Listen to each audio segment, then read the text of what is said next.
In order to understand the difference between a fallacious argument based on the fallacy of irrelevance, an argument that has irrelevant premises, you should probably understand the difference between prudential reasons for accepting a position and logical reasons. Logical reasons for accepting a conclusion involve relevant support of that conclusion. Whereas prudential issues involve doing something that common sense tells you to do. This distinction will be more clear. Okay, the first set of fallacies of irrelevance are lumped together as fallacies of personal attack. And there are 5 different subgroups under personal attack. The first one is called the personal attack abusive form. It's also known as the ad hominem to the man fallacy.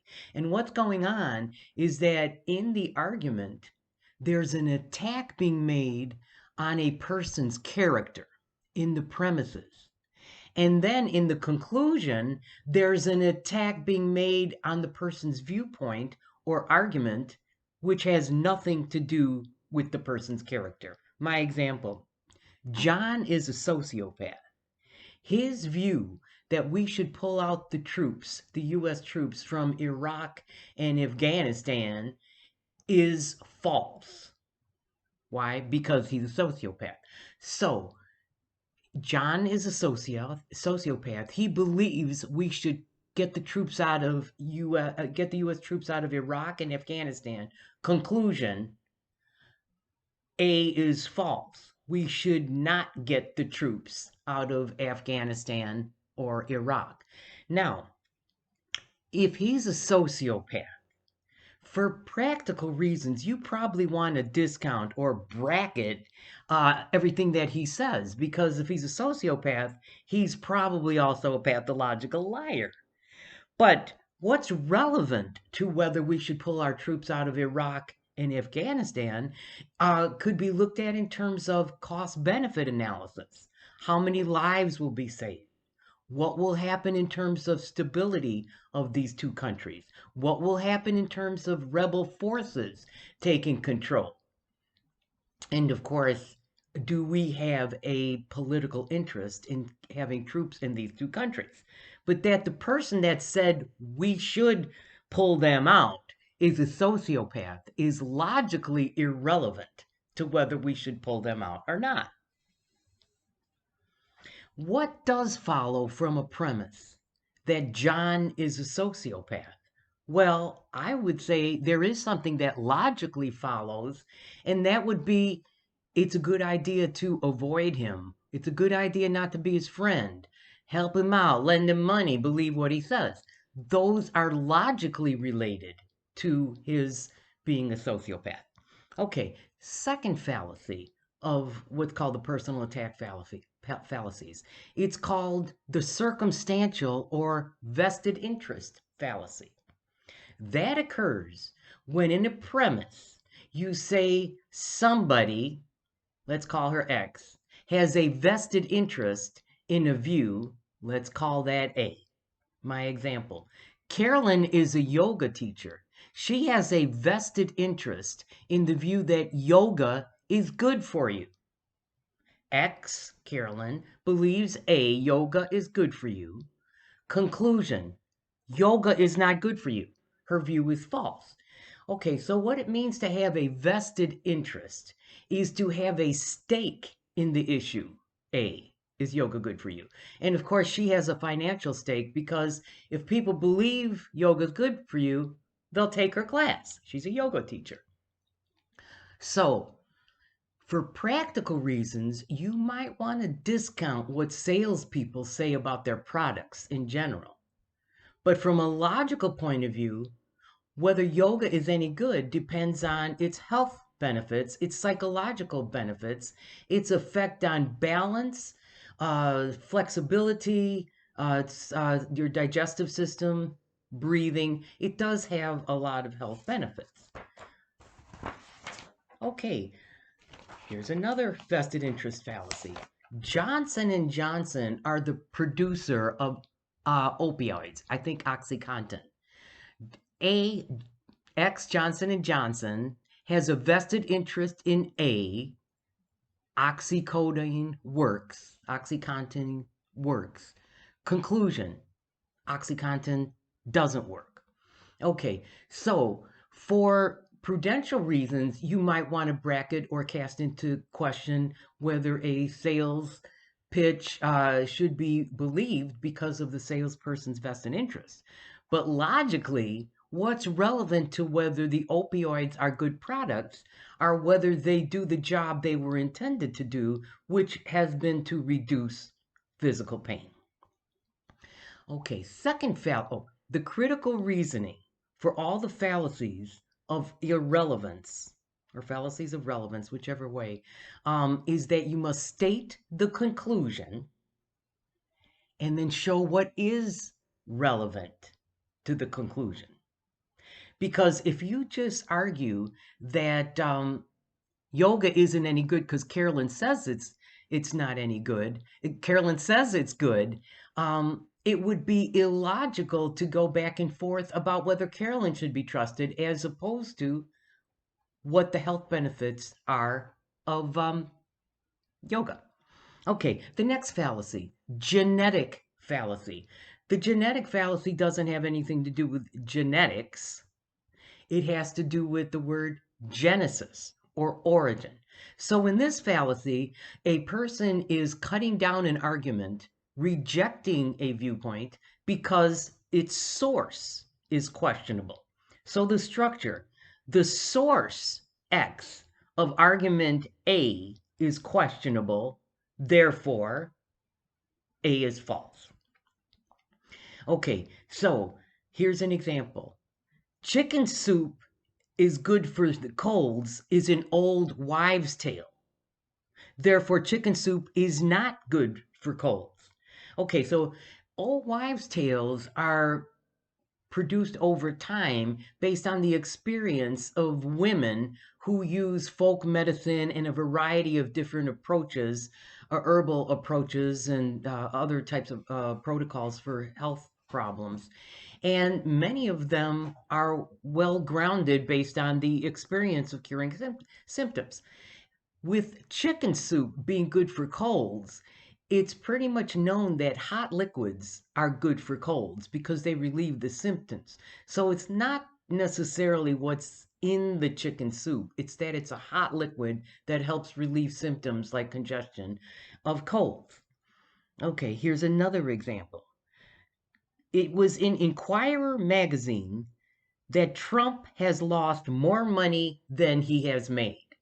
Conclusion: Trump has not lost more money than he has made. Why? Because Inquirer magazine said so. So it's a good idea from a prudential point of view to bracket all the articles in a newspaper like Inquirer. But the logical issue is, what do his bank statements say? What does his accountant say? What do his tax returns say? Those would be logically relevant. Okay, critical reasoning. State the conclusion. Trump has not lost more than he's made, and show what's relevant to that conclusion. The third fallacy, the tu quoque I guess it's the fourth, the tu quoque fallacy. Tu, you, quo, who, que, which. It's the fallacy of a person doesn't practice what they preach. So A, Caleb doesn't practice X, what he preaches, smoking is bad, therefore, smoking is not bad. Okay, so the problem with saying that just because someone doesn't practice what they preach as a basis for rejecting what they preach is that it's logically irrelevant. As we know, nicotine is a very addictive substance, and maybe he can't practice what he preaches because of problems with his symptoms when he stopped smoking. Okay, but what's relevant to whether smoking is good or bad for your health is its health effects on the lungs, emphysema, lung cancer, on the heart, uh, and and in general circulatory and breathing issues. Okay, Deb claims X. The South Beach diet is great, but she keeps gaining weight. Therefore, the South Beach diet is not great. Okay, it's mostly like avoid carbs and eat protein and vegetables. But whether it's great or not is not based on her failing with it. It's whether the diet is nutritious. Can you eat bacon and green beans for the next 6 months? That's just an example. And whether it's sustainable. That diet may not be sustainable because of the difficulty in cutting out essential foods. Okay, so these four fallacies share something in common because an attack is being made on a person in the premises. And in the conclusion, their viewpoint is rejected.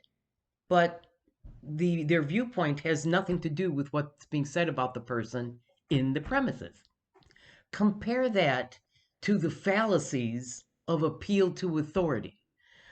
This could be the appeal to experts, snob appeal, popular appeal. I think traditional wisdom counts as a fallacy of appeal to authority. Same problem as with the personal attack fallacies.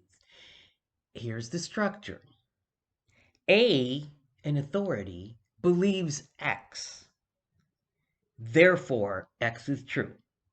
So, my example, the AMA, American Medical Association, believes X. You can't get AIDS from a toilet seat. Therefore, you can't get AIDS from a toilet seat. X is true. Now, of course, for prudential reasons, you're going to want to believe what the AMA has said based on their research. And, it's prudential not to think you have to rely on research for every new disease or medical condition that comes up when you've got all the scientists and physicians working with the AMA.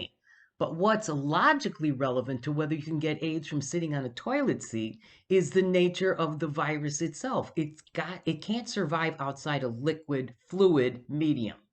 So we know the examples are getting AIDS through the passage of semen, blood, tainted blood through sharing of needles or a transplant. It goes through the placenta when a woman with AIDS gets pregnant. And I guess that's, it's always got to be a fluid medium.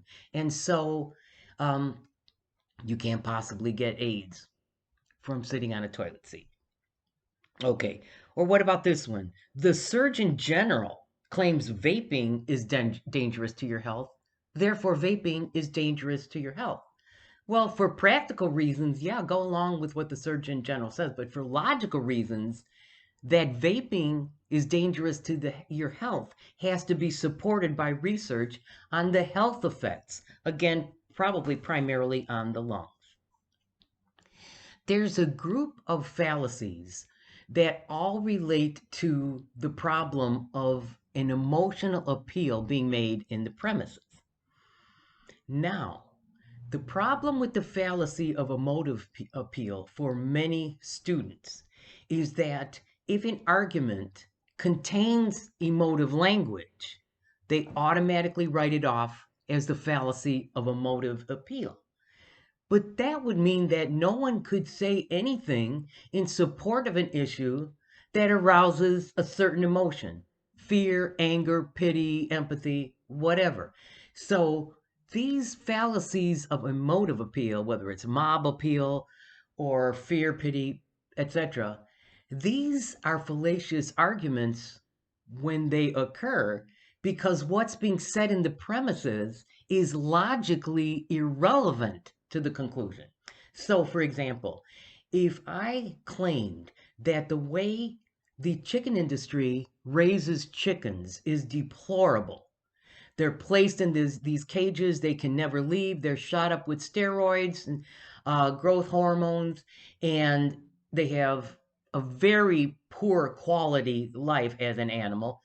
Same deal with sows, with female hogs. They're stuck in a cage, a structure that won't allow them to leave. Not sure if it has a top on it. And the only time they get to leave is to give birth. Very deplorable conditions. And similarly, we've heard horror stories about cattle in terms of the methods in which they're slaughtered or prepared for slaughter. Okay, so all these emotional arguments, if I extended them with specific sad details, they all are irrelevant to the conclusion everybody should be a vegetarian, because that argument requires premises that involve stating whether you can have a healthy body without eating meat.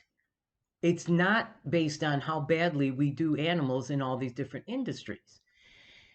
The logical conclusion that follows from my description of how the US deals with various animal life in terms of our food sources, what follows logically from those premises is we should change our methods of raising cattle, hogs, and chickens. Chickens, hogs, and cattle in the United States. Vegetarianism requires a set of very different premises. Okay, or we could talk about the horrors of people living in refugee camps all over the world. The recent fire in the refugee camp um, on the island of Lesbos, horrific conditions for refugees all over the world. And if I describe them in detail, the emotion of pity would really be stimulated. However, if my conclusion is we've got to bring all the refugees to Grand Rapids, that wouldn't follow from the fact of how horrible their life is, because it first has to be shown that there is a good reason to choose Grand Rapids in terms of available housing, available wealth to enable these people to survive until they can be assimilated. So these emotive arguments are fallacious only when the conclusion requires different logical premises. The next fallacy I want to talk about is called the appeal to ignorance. And it has a very specific structure that I would urge you to look for before you claim, hey, that's the appeal to ignorance. Because it's not making an appeal to an ignorant audience, and it's not saying something ignorant, or it doesn't involve your own ignorance. It's an appeal to the lack of evidence either way. For example, about the belief A. Example, there's no proof that A, God exists, therefore God doesn't exist. But there's no evidence, empirical evidence, that God doesn't exist either. That is a metaphysical claim that can't be supported by merely empirical evidence. So, as a metaphysical claim, it counts as an appeal to ignorance to say there's no empirical proof, so God doesn't exist. Compare the problem with appealing to lack of evidence for metaphysical arguments and the following argument. There's no proof that the children of fentanyl addicts will have cognitive damage. Therefore, the children of fentanyl addicts will not have cognitive damage. Well, the reason why there's no proof is because there probably haven't been long-term studies of the children of fentanyl addicts. So in the critical reasoning, discuss why there's no proof either way. Really, although the fallacy should be renamed, it doesn't easily trip off your tongue. It should be called the lack of evidence either way fallacy. But we're stuck with the appeal to ignorance fallacy. The last fallacy I'm going to talk about is called the fallacy of poisoning the well. In that fallacy, an attack is made on a person or that person's viewpoint that's unfounded. unfalsifiable. There's no way you can defend yourself against the attack. Let me give you an example out of astrology. Let's say that I'm Mickey the horoscope lady, and I tell you you should take the least trodden path and you'll reach your highest destiny. And you come back the next day and claim, Miss Mickey, I took the back path back to the dorm and twisted my ankle, and now I can't go to classes because I've been injured. And I say, well, great. Now you can reach your highest destiny because you were running too fast, going too fast, partying too much, whatever. And now that you're laid up, you can reach your highest destiny. Or somebody else claims, I took the shortcut back to the dorm and I got dog poop on my new Ugg boots. So I'm not going to reach my highest destiny with those boots. And I claim, now you can really reach your highest destiny because you were too full of yourself and pumped up about yourself, thinking you were God's greatest gift. Now you can reach your highest destiny. So no matter how dire the consequences are from you taking the least trodden path, I'm going to argue it still was a good idea. So that's the problem of unfalsifiability. When we get to critically evaluating causal hypotheses, we'll see that that's an important criterion for whether a causal argument should be accepted. Okay, how about if I give you another example? What if I claim, John, you're totally unoriginal. Everything you say, you heard from someone else. Well, Dr. Kelly, my hypothesis about eclipses, it's totally original. I did all the research, and my hypothesis contradicts all the research. And I come back with you and say that doesn't prove that you're original. You probably heard it and you didn't know you were listening to it. There's no way I'm going to let you get off the hook of being totally unoriginal because everything you've heard from somewhere else, and I'm going to appeal to the unconscious. Last example. John is the most passive aggressive person I've ever met. He must have really been traumatized during childbirth. Now, how could a person recall the elements of their being birthed? There's no way you can prove that true or false because no one can, in their memory, recall those details. So, with poisoning the well, the critical reasoning is to discuss why that statement cannot be falsified. So, in review, the critical reasoning for all but two of the fallacies of irrelevance is state the conclusion and show why the premises are irrelevant by showing what is relevant, or with the appeal to ignorance fallacy, showing why there's a lack of evidence either way. And finally, with the poisoning the well fallacy, showing why the claim is unfalsifiable.